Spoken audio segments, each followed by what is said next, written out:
Hi, Anna. It's such a pleasure to have you on the Everyday Mystic. Thanks so much for joining us.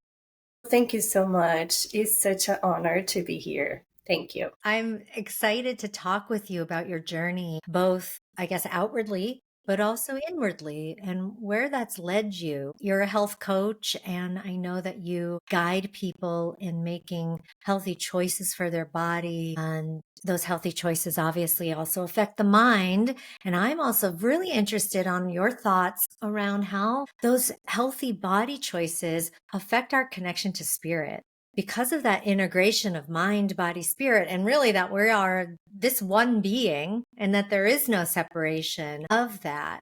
There's so much juiciness to talk about in how we embody that knowing and embody spirit through this incredible vessel, but how important it is to keep that vessel in tip top shape, in a great place. We can't just forget about that and go ascend off into the spiritual realms and forget about our bodies. So let's go back to, I guess, what was your interest in getting certified as a health coach and being focused on the body in this way? My journey was quite interesting because it was um, spirit led. Universal forces actually led me into this profession. And the story is very interesting because I have been in contact with my spirituality since my early 20s. I've always had a very strong faith and a very strong connection with the spiritual realm. And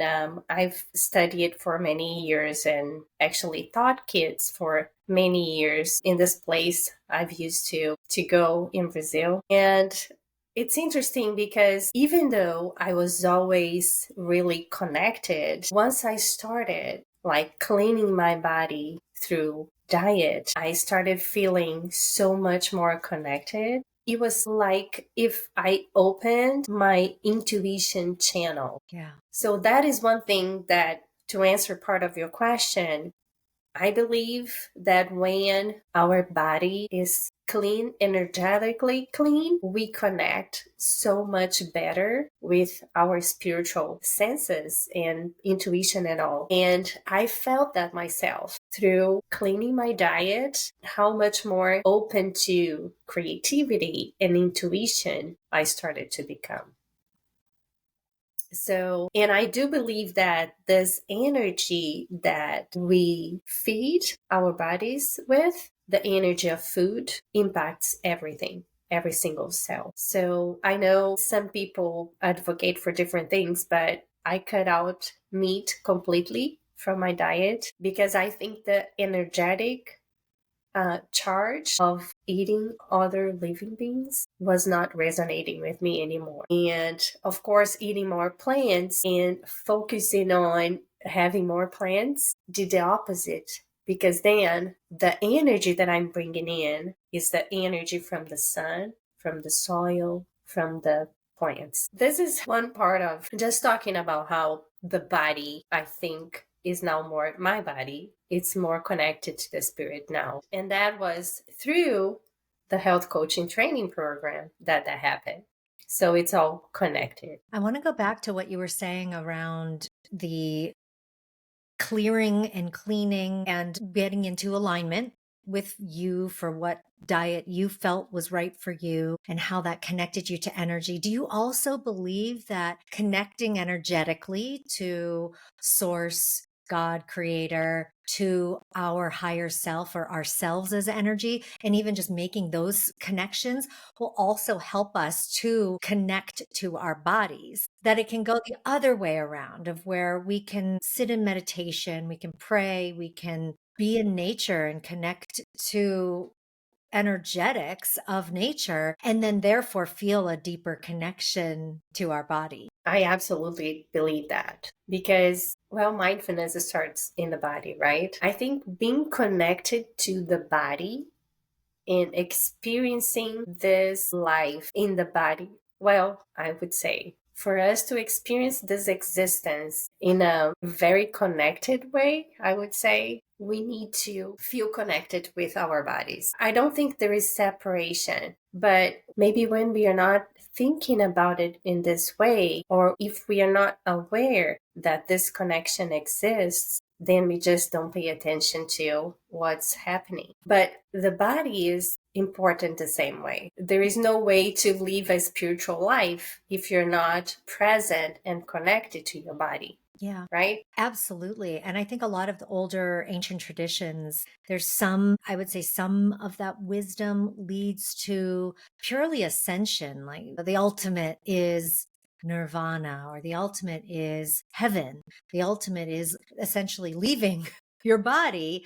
And then, of course, there's traditions that say the opposite. And I really more adhere to those types of things, that we can live heaven on earth through our bodies, through our beingness here, through that connection, that integration, that oneness of ourselves with all of that.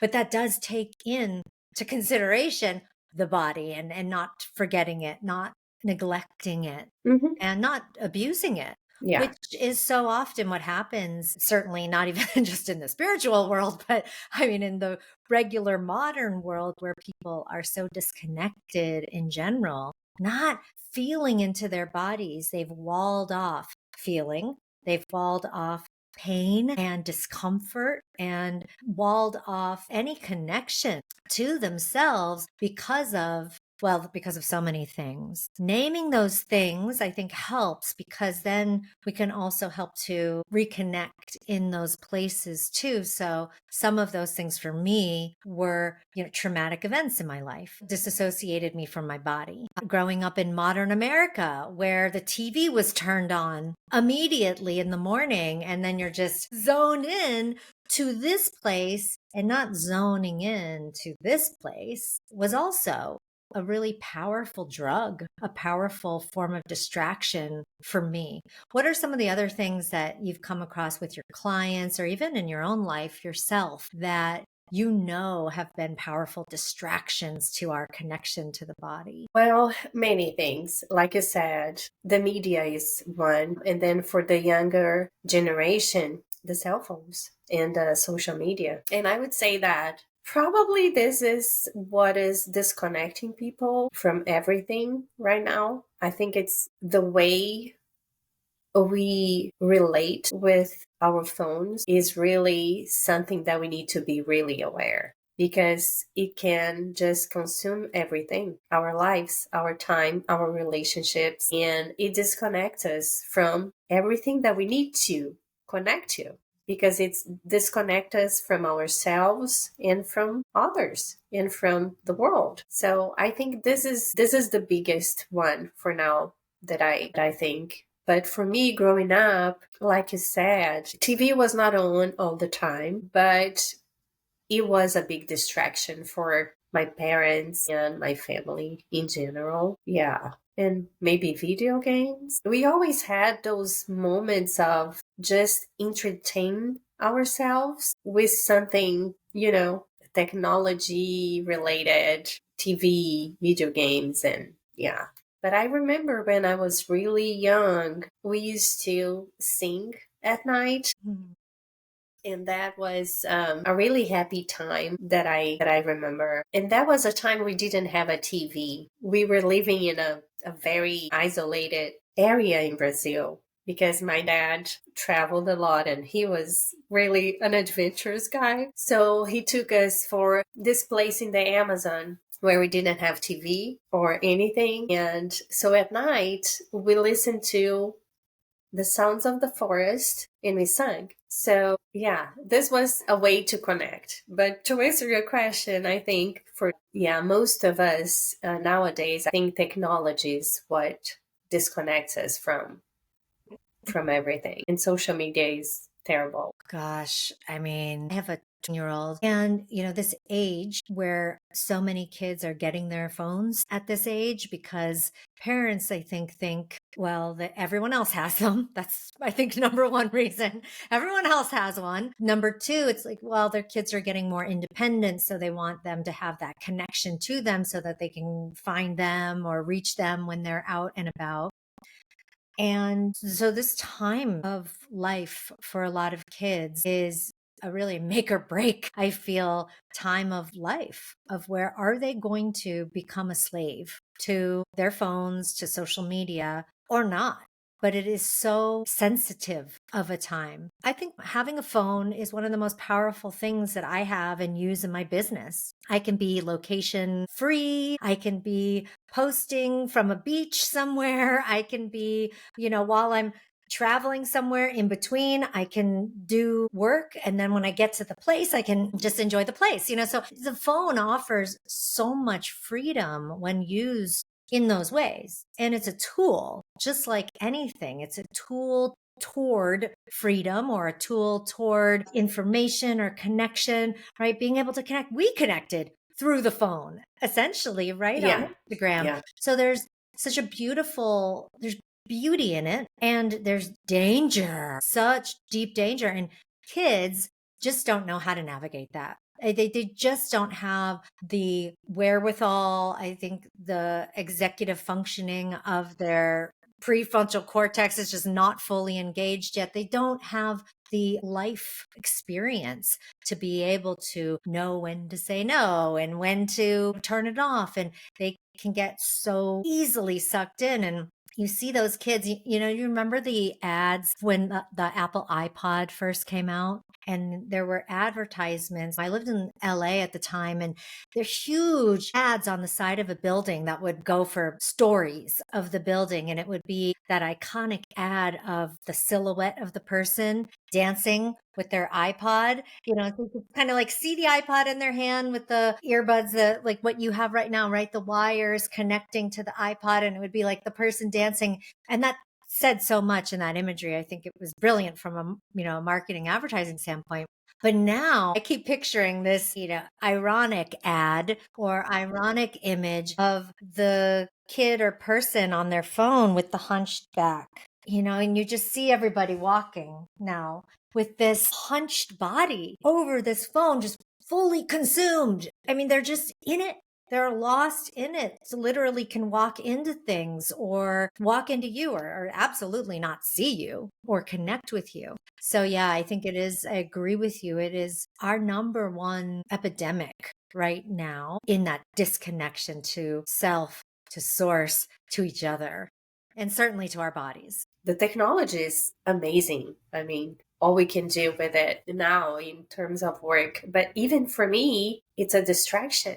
Even if I grab my phone because I have to check a message or something important, what pops up distracts me. And sometimes it takes me 2, 3 minutes more to do what I had to do because of something that just popped up. So even for us, it's hard to have the discipline to use it. And for the kids, it's just worse because it takes like a lot for us to not get consumed by it. Oh, it's like ninja level skills Yeah. of being focused. Yes. Yes. Yeah. So that, social media, screens, technology in that respect, or when we get, let's say, sucked into it or addicted to it or just too overly distracted by it, can certainly disconnect us from how we're feeling. Because I think those feelings, just like anything that provides those dopamine hits, can replace how we might get that naturally or more healthfully, or even just maybe overloads us with those hormones so that we can't feel what else might be going on in our body, even feeling ourselves from a diagnostic standpoint, being able to feel when something's off, when something's not right, right? Like a pain here or there. And I used to be a body worker and an energy worker. And it was interesting when I would work on somebody and they wouldn't know that something hurt until I touched it. completely unaware that they were in so much pain in an area, because I think our bodies are intelligent in that way, of where it can allow us to compartmentalize that so we can focus on this, and we've put so much brain energy into maybe something else that our body goes, okay, well, we're just gonna tuck that away over here because they're obviously very focused on this thing, and it's helpful to some degree, but not in an evolved sense.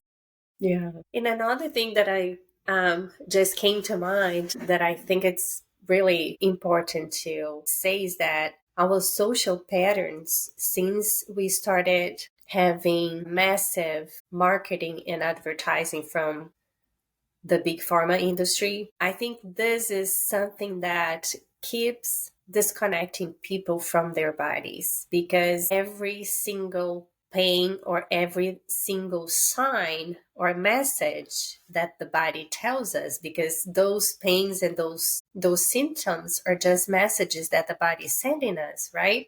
But every time we have a headache or a stomach ache or a heartburn or whatever it might be, the first thing that we do is to reach out for that pill. So even to sleep. So I see it with my daughter. She's having hard time sleeping, and she goes and takes this melatonin gummies instead of just putting her phone down or start reading something before bed. So I think this is a big, massive brainwash that we had the past probably 200 years, but heavily recently, the past probably 100 or 50 years, that we do have a pill for everything, that we don't need to feel discomfort in any way because we have a pill for it. So, and this just keeps numbing the body and silencing all those messages that are really important for us to listen,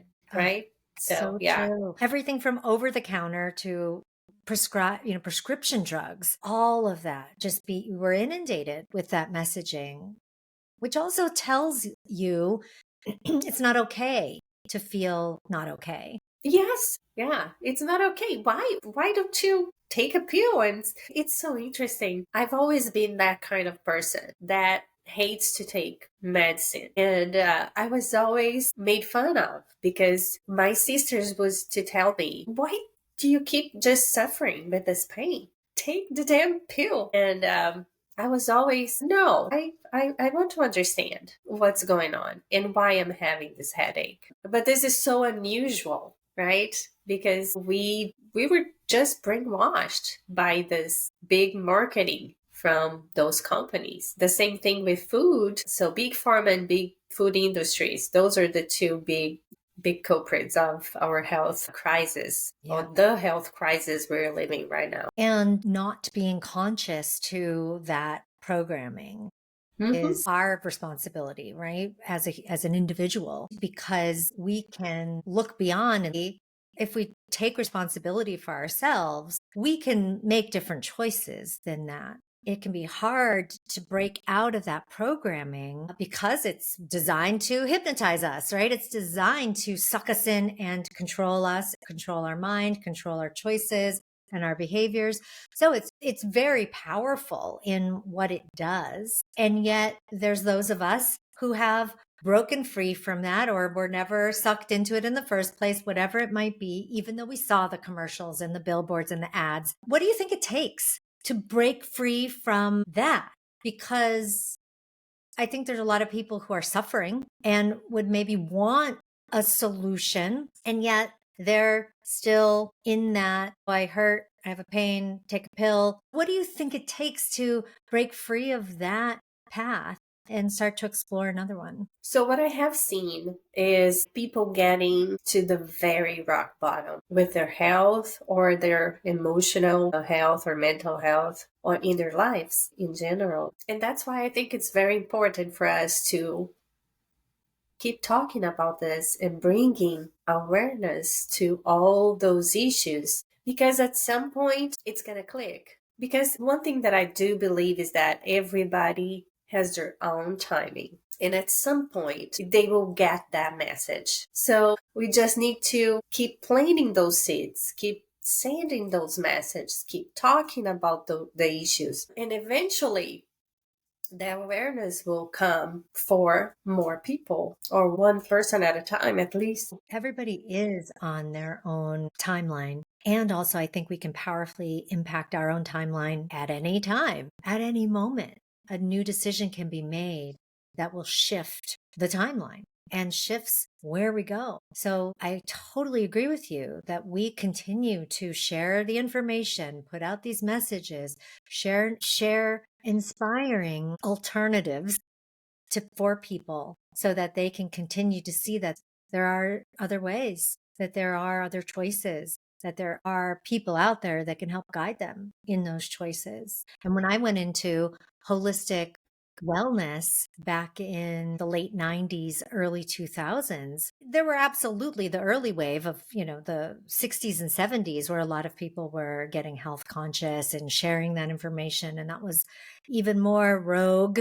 and woo woo. But in the late 90s, early 2000s, it was still very much a strange and odd prospect for people to look at their health, look at their diet, look at their wellness, to even think about wellness. Wellness wasn't really even a word or a term that was used back then. And it's taken many decades and a lot of repetition, a lot of sharing, to attract more and more people to then have more voices in this space and more information out there to get to even a place of where wellness isn't a dirty word and well-being is talked about more freely, and where people can actually talk about holistic diet rather than just diet from a losing weight standpoint, right? Because I think up until more recently, you mentioned the word diet and instantly people think about weight loss. And now you can start to talk about diet, and some people, at least a good subsection of the population, just think about food and what you eat rather than weight loss immediately. So there's shifting that's going on in our population. It's really positive. And it all is because of people continuing to talk about it and putting it out there and sharing and doing the work that you're doing. So it's so beneficial. Yeah. Let's go back to talking about how getting into a state of clarity in our body, a state of balance with our health and our diets and our bodies, getting into that grounded place within our body and when I say grounded, I mean connected, where we feel ourselves and we feel ourselves in our body, because our consciousness can absolutely spin out and be dissociated, floating out here, that consciousness, that intellect. But when we allow it to reside in the body, we can actually feel ourselves in our body. That's what I mean about groundedness. Getting to that place beyond the food we eat, what are some of the other ways that we can get into that alignment, balance, groundedness? So I'm a nature enthusiast. I think being in nature is returning back to our oranges, our essence. So being in nature is one way that I believe really connects us with the whole, right? The source. Because we are all part. We all belong in nature. We came from there, and we eventually will go back to it. Just going back a little bit so we were talking about technology and how technology just took over our lives from a certain point on. Because before we had television, all the kids were playing in the streets, right? And then from that point, mid 50s and 60s, we were all technology bound in the work and in the leisure and everything else that we did. And we lost that connection we used to play more outside, right? So, and just being outside, even though it's not in nature, it's already in sunshine, in natural light, and it's already good for us, even if it's in a neighborhood, right? Mm-hmm. So I think nature is one way that we can really connect like deeply with our spirit. And that is, I speak for myself. Every time I'm in nature, I feel a deep sense of inner peace because I feel I belong. I feel in all my senses through the smell, through the colors I see, through the things I touch when I touch the soil with my bare feet or with my hands. I think it's all the senses and from everything that I hear, birds, leaves, wind. So I think nature it's really a potent way for us to connect with the whole with the spirit. But of course, meditation takes us there too. And it's really, really important for me now. This is something I started doing like 2 years ago, and it became a very important part of my routine because it brings me this groundedness that you were talking about. And it's weird because when you're not thinking anything, right? When you shut your mind, then you feel so connected. Hmm. It is so interesting. But this is how I feel. Those are the ways. I think through food is a big way of cleaning and connecting the body with the energy of the universe, nature, being nature, and meditation. Such beautiful, simple, essentially free practices, right? Yeah, free. Totally free. Doesn't need to be too complicated. It can literally be that. I've done 130-ish episodes now in 2 years of this podcast. And I think 99% of my guests talk about nature, being in nature as that ways and means of connecting both to their selves and to source. And it makes sense because as you said, it mirrors our essence. You didn't say it mirrors our essence, but you were saying, right, that you feel that inner peace there, that you feel at home there. It is us. We are nature. We come from that. So when we're in it, we feel home, right? It's that Exactly. connection to, here you could just breathe a little easier and settle in and truly feel seen by nature. And that's an interesting process of being in a natural setting, because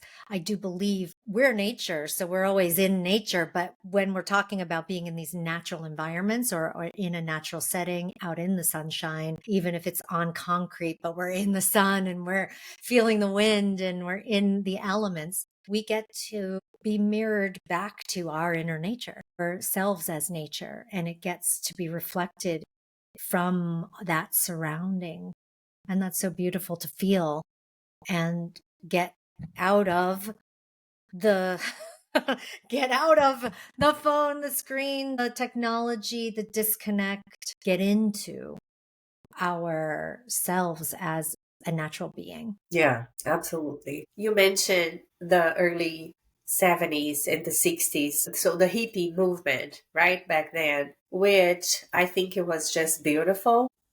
I don't know. I think sometimes that they just took the wrong turn and lost control of the way they wanted to go. But I think now it's time for us to close the cycle of modernity, of technology, and start going back. So what I have seen is many different of what they call eco communities Mhm. popping up in different parts of the world, Yeah. like in New Zealand, in Australia, so Costa Rica, and many different places. So those communities, those eco communities are just popping up. And the idea is to connect people back to nature and back to the essence and regenerate the soil and plant and have that all the sense of belonging back, the sense that we can work together with nature and co-create food and co-create whatever else that we want. So I love the idea of those communities, and I think this movement is just getting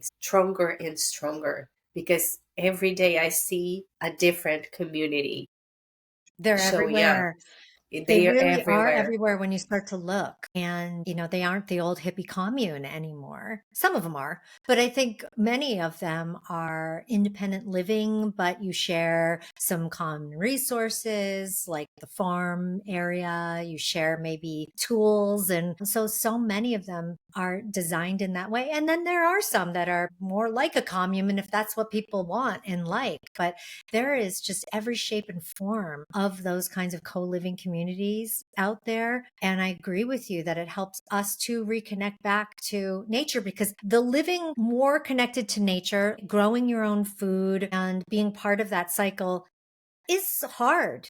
I mean, it isn't an easy lifestyle to take on, which is why I think people choose the comforts and the ease of modernity, because it's not easy on the body. Although if that's what you're doing and you're not doing your job that's, on a computer clacking the keys all day, which is also hard, but in a different way, then it's a choice at some point that you make of, am I going to choose this hard thing of planting seeds and sowing the soil and milking a cow and making a shed and making my own bread, or am I going to choose this hard thing that is more mentally difficult and is more mentally straining and stressful? And then we see the effects of that. You see, all of the diseases that we have today are diseases of civilization, really, or most of them are. Most of them can be avoided, can be cut off before we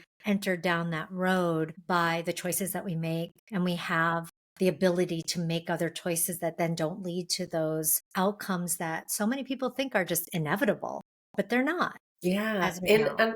yeah, and another thing that you touched that I think it's really, really important is when we are talking about all those holistic approaches and the other ways that we have to live, not everybody is really aware of this. Not everybody knows that pills are not the only resource. Like people with mental health today, and I'd say they don't understand that most of them, I think, don't know that there is another way. Mm-hmm. So I do believe that knowledge is really important and just bringing awareness to all the multiple ways that we have to deal with all kinds of situations.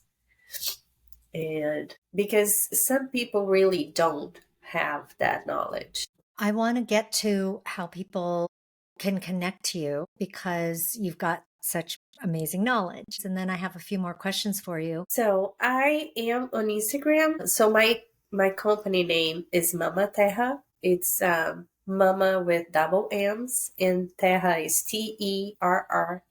So I am mamaterrahc.com and Mama Terra HC on Instagram and on Facebook and on LinkedIn. But in my website, mamaterrahc.com, people can find everything. My programs, I have a blog there with lots of free resources, a free ebook to download, and I have recipes. So it's kind of a hub that I have everything there. And you just published your first book, right? Yes, I did. That was last week, actually. How I'm pretty exciting. excited. Yeah, I'm so excited because, I worked a whole year on this book. And the process of co creating this book was really interesting because I do have two kids, college age. This book is for young adults when they're leaving the nest, either if they're going to college or not, just starting their independent journey. Because this is something that I thought would help me when I was 18 because I always was that kid that wanted to do it right. So, like, for instance, I knew I had to sleep 8 hours a night, and I always went to bed in time to get my 8 hours of sleep. But I didn't know anything else that I could do to help my health, right? Or well being. So everything that I do have in this book is resources and information related to how can we feel good in that age? What can we do just to be well and then thrive in whatever we're doing? Mm-hmm. My 18-year-old self 100% needed that book. I gained the freshman 15, was so unhealthy, just abused my body, and it was awful. I love that it's out there. I love that you have such a specific targeted niche for that particular age group, those leaving the nest. And what a beautiful guide for anybody who has kids that age, or if you're a young adult yourself. That's an amazing resource for you to pick up. So I'll have a link to that in the show notes.